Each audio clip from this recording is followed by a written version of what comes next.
संख्याएं जिन्हें p बट्टा क्यू या अंश बट्टा हर या फिर नॉमिनेटर बाय डिनोमिनेटर के रूप में लिखा जा सके उसे क्या कहते हैं, परिमेय संख्याएं कहते हैं, बशर्ते उसमें p और q या जहां p और q दोनों ही पूर्णांक होने चाहिए, चाहे वो धनात्मक पूर्णांक हो चाहे ऋणात्मक पूर्णांक हो या फिर शून्य हो। तो ऐसी संख्याएं जिन्हें p बट्टा q या अंश बट्टा हर के रूप में व्यक्त किया जा सके, जहां p और q दोनों ही पूर्णांक हो और q यानी हर की राशि नॉट इक्वल टू हो यूरो, यानी हर का मान केवल और केवल शून्य न हो। क्यों? हर का मान शून्य होने की स्थिति में क्या हो जाता है, ये आपने पिछला वीडियो में देखा कि हर की राशि अगर किसी संख्या का केवल और केवल शून्य में आ जाए तो वो संख्या अपरिभाषित बन जाती है, और ऐसी संख्या जो कि अपरिभाषित होती है उसकी पढ़ाई गणित में शामिल नहीं होती, क्योंकि ऐसी संख्या निरर्थक मानी जाती है।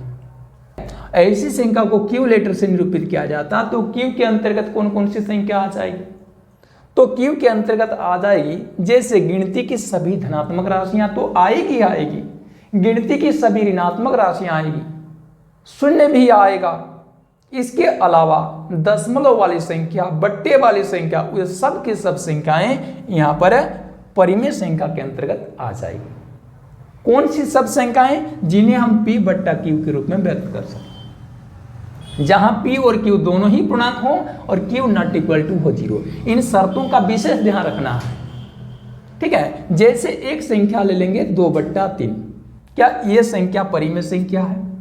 तो परिमेय संख्या की कसौटी पर इसको परखिए, तो देखो ये जो संख्या है वो p बट्टा q के रूप में है, यानी अंश बट्टा हर के रूप में है, जहां पर अंश का मान 2 जो कि एक पूर्णांक है और हर का मान 3 वो भी एक पूर्णांक है, ठीक है। p और q दोनों ही पूर्णांक हैं। अब दूसरा number q not equal to होना चाहिए 0, माने q का मान 0 के बराबर नहीं होना चाहिए। तो आप देखिए यहाँ पर q का मान 0 के समान नहीं है, q का मान किन के समान है, 3 के समान है। तो इस स्थिति में 2 बट्टा 3 एक परिमेय संख्या हो गई।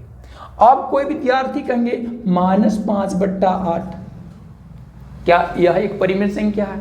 तो आप परखिए, इसमें p का मान -5 वो पूर्णांक है, भले ही वो पूर्णांक ऋणात्मक है लेकिन पूर्णांक है, गिनती की ऋणात्मक संख्या है, और इसकी जो हर की राशि 8 वो भी क्या है, एक पूर्णांक है। पूर्णांक के विषय में अभी भी जानकारी दिए।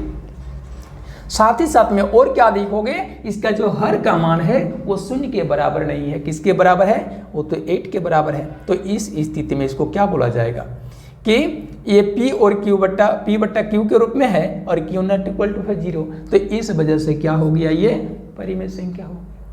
अब कोई विद्यार्थी कहेंगे कि क्या हम लोग संख्या 12 को एक पूर्णांक परिमेय संख्या कह सकते हैं? कह सकते हैं। क्यों? अब कोई कहेंगे ये संख्या तो p बट्टा q के रूप में लिखी हुई नहीं है। तो अगर लिखी हुई नहीं है तो हम इसे लिख सकते हैं ना, संख्या 12/1, 12 बट्टा 1 के रूप में हम इसे लिख सकते हैं। क्योंकि कोई भी संख्या की हर के नीचे कुछ संख्या के उपस्थित नहीं होने का मतलब 1 की उपस्थिति होना होता है। तो 12 को लिख सकते हैं 12/1। अब आप देख लें, इसमें p का जो मान आया 12 वो पूर्णांक और q का मान 1 वो भी एक पूर्णांक, और q नॉट इक्वल टू होना चाहिए 0। तो q का मान देखिए 0 के समान नहीं है, q का मान 1 के समान है। तो ये क्या हो गई, परिमेय संख्या हो गई। और ये यदि एक परिमेय संख्या तो ये परिमेय संख्या कहाँ से बनी है, 12 से बनी है। तो 12 भी क्या हो गई, परिमेय संख्या हो गई। अब हम लोग दशमलव की किसी संख्या को लेकर विचार करते हैं। क्या दशमलव की जो संख्या है 2.3 वह एक परिमेय संख्या है? हाँ। कैसे परिमेय संख्या है? क्योंकि इस संख्या को हम लोग चाहेंगे तो 2.1 के नीचे हर में 1 देकर व्यक्त कर सकते हैं, लेकिन अंश की राशि में जो दशमलव लगी हुई है उसे हम हटाने के अगर प्रयत्न करेंगे तो वो हट जाएगी। कैसे हटेगा? तो इसके लिए अंश में देखिए, अंश में दशमलव के दाहिने ओर केवल एक अंक है, तो हम लोग को नीचे 1 देकर 1 0 या 1 0 डाल देने पर ये दशमलव हट जाएगा। यानी 2.3 की जो राशि है उससे हम क्या लिख सकते हैं, दशमलव हट जाने पर 2 3 23 बन जाएगा, यानी 23/10 बन जाएगा। अब आप इस पर विचार करें क्या संख्या 23 और 10 दोनों ही पूर्णांकीय राशि है? बिल्कुल। और हर का मान नहीं होना चाहिए 0, तो हर का मान 0 नहीं, किसके समान है? 10 के समान है। इस वजह से ये क्या हो गई? एक परिमेय संख्या हो गई। और ये संख्या यदि परिमेय हो गई तो ये संख्या आखिरकार बनी कहाँ से है? 2.3 से बनी है, तो ये संख्या भी परिमेय हो गई। समझ गए? तो इस प्रकार से आप परिमेय संख्या को दिखा सकते हैं। अब कोई कह देंगे क्या शून्य एक परिमेय संख्या है? थोड़ा इस पर भी काम हो जाए तो शून्य को हम लोग लिख सकते हैं 0/1। इसमें p का मान कितना है? 0, और q का मान कितना है? 1। दोनों के दोनों क्या है? पूर्णांक है, क्योंकि पूर्णांक में शून्य भी सम्मिलित होता है और गिनती की धनात्मक राशि भी सम्मिलित होती है। तो ये क्या है? p और q दोनों ही पूर्णांक हैं, और q नॉट इक्वल टू होना चाहिए 0, तो q का मान 0 नहीं है। q का मान किसके समान है? 1 है। अब आप कहेंगे तो p का मान तो 0 है ना, तो देखिए इनके शर्त में q के बारे में कहा गया कि q नॉट इक्वल टू हो 0, लेकिन p के बारे में तो कोई शर्त नहीं है ना। p के बारे में शर्त केवल इतना है कि p और q दोनों पूर्णांक होना चाहिए, तो p का मान 0 एक पूर्णांक है और q का मान 1 वो भी एक पूर्णांक है, और q नॉट इक्वल टू होना चाहिए 0, तो देखो q का मान 0 नहीं 1 के समान है। तो इस वजह से ये क्या बन गया? परिमेय संख्या बन गई। आप कोई विद्यार्थी कहेंगे यदि ये परिमेय संख्या है तो 0 भी परिमेय संख्या है, क्योंकि 0 से ही तो प्राप्त हुआ 0/1। अब हम लोग उसके आगे चले जाते हैं। आगे क्या मिलेगा? जैसे कोई कह देंगे कि ठीक है, अब कोई विद्यार्थी कहेंगे 6/0 क्या यह एक पूर्णांक है? तो ध्यान दोगे कि इसमें p/q में ये भले ही लिखा गया है अंश का मान p और हर का मान q, दोनों ही भले ही पूर्णांक है, यानी पहला शर्त का पालन कर रहे हैं, p और q दोनों ही पूर्णांक है, परंतु q नॉट इक्वल टू होना चाहिए 0, q का मान 0 के समान नहीं होना चाहिए। और यहाँ पर देखिए q का मान किसके समान है? 0 के समान है ना। तो यहाँ पर क्या हो जाएगी कि ये संख्या परिमेय नहीं होगी। अब कोई कह देंगे तो परिमेय संख्या नहीं होगी तो क्या अपरिमेय संख्या होगी? अपरिमेय संख्या भी नहीं होगी। यानी यह तब किस प्रकार की संख्या होगी? तो आप पहले ही से ही जानते हो कि अगर किसी संख्या के p/q रूप में या भिन्नात्मक रूप में हर की राशि केवल और केवल 0 हो जाए तो वो निरर्थक संख्या कहलाती है या अपरिभाषित संख्या कहलाती है। इसे हम परिमेय अथवा अपरिमेय किसी भी श्रेणी में नहीं रख सकते हैं। और इस प्रकार की संख्या को जो है गणित में कोई स्थान या जगह नहीं दिया गया है। प्राकृत संख्या का संबंध जोड़ेंगे किसके साथ? परिमेय संख्या के साथ, जैसे कि पिछले जो है संख्याओं के साथ जोड़े थे। तो ध्यान दीजिए यहाँ जितने सारी प्राकृत संख्याएं दिख रही है, क्या हुए? सब के सब प्राकृत संख्याएं परिमेय संख्या है। देखिए तो यहाँ 1 की जो राशि है उसे हम चाहेंगे तो कैसे व्यक्त कर सकते हैं? 1/1 लिख सकते हैं, यानी अंश बट्टा हर के रूप में लिख सकते हैं। भले लिखा हुआ नहीं है लेकिन हम लोग प्रयास करेंगे तो लिखा जा सकता है। तो 1 को हम 1/1 के रूप में लिख सकते हैं, जहां पर अंश का मान p का मान 1 और हर का मान 1, ये दोनों ही क्या है? पूर्णांक है, और हर नहीं है 0 के समान, वो तो 1 के समान है। तो इस वजह से ये क्या है? p/q के रूप में लिखा जा सका, जहाँ p और q दोनों ही पूर्णांक और q नॉट इक्वल टू है 0। तो इस वजह से सभी प्राकृत संख्याएं परिमेय संख्या होती है। लेकिन क्या सभी जो है परिमेय संख्याएं प्राकृत संख्या होगी?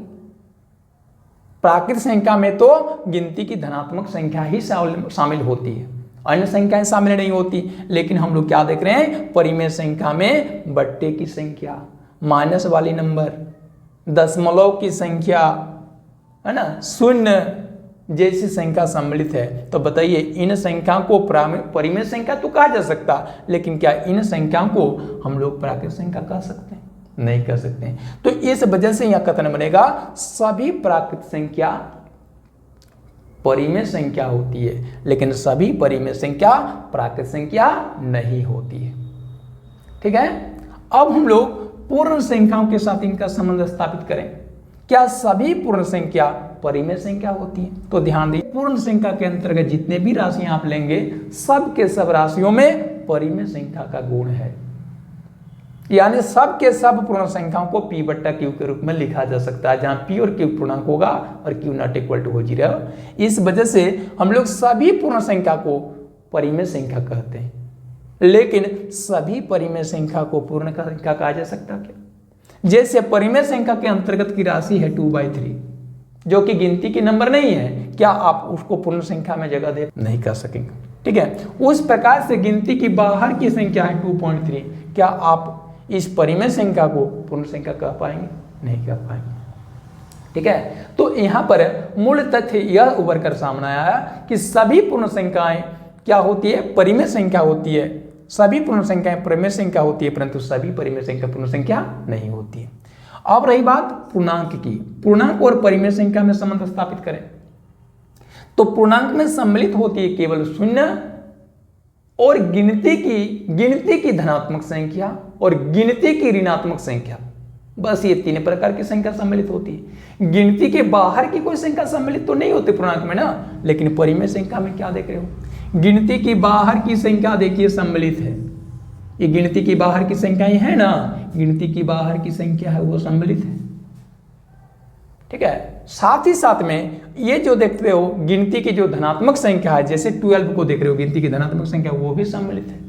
अब गिनती की कोई ऋणात्मक संख्या ले लेंगे, जैसे -3 ले लेंगे, तो वह भी परिमेय संख्या बन जाएगी। यानी कहने का मतलब है जितने सारे पूर्णांक हैं, चाहे वो शून्य के रूप में हो, चाहे गिनती की धनात्मक संख्या के रूप में हो, चाहे गिनती की ऋणात्मक संख्या के रूप में हो, तो सब के सब पूर्णांकीय राशि को हम P/Q के रूप में व्यक्त कर सकते हैं, जहां P और Q दोनों ही पूर्णांक होंगे और Q नॉट इक्वल टू होगा 0। तो इस वजह से सभी पूर्णांक को हम लोग परिमेय संख्या कह सकते हैं।